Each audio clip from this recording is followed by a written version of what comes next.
Hey guys, I'm just doing a video series on solving iterative algorithms. That's what we've been doing in 505 obviously, and this is as much as for my revision as anything else. But I just want to go through some of the stuff so it'll kind of make sense. So first of all, I just wanted to start with kind of the intuition of why use this kind of sum formula to denote iterative algorithms. So if we take like an example of the simplest iterative algorithm that we kind of get. So let's say for R, and I apologize in advance for my genuinely atrocious handwriting. That's just going to be something we have to live with.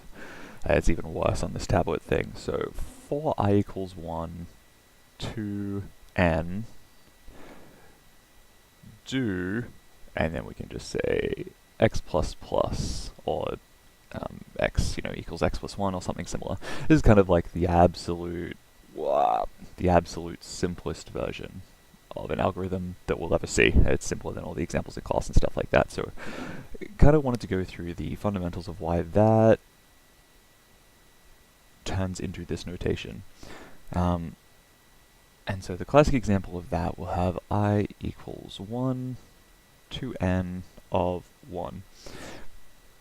And this is kind of like a really natural synergy between our sum notation here and our algorithmic notation here, because obviously we've got I equals 1 to n x plus plus, which here is just one, we're doing one operation. So it's always good to remember that we're measuring the cost of n, not like, it's not really like f of n or f of x or anything like that. This isn't kind of like a function to work out some value.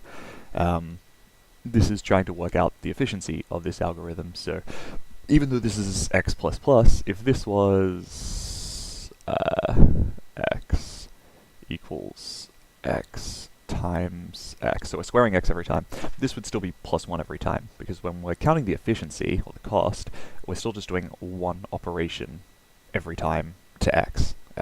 So as long as we're not affecting I in this, that really doesn't matter, we're just doing one operation every time. And so this sum notation is really good for doing sequences. So I mean, the classic kind of sum notation gives us something like from I equals 1 to n of I.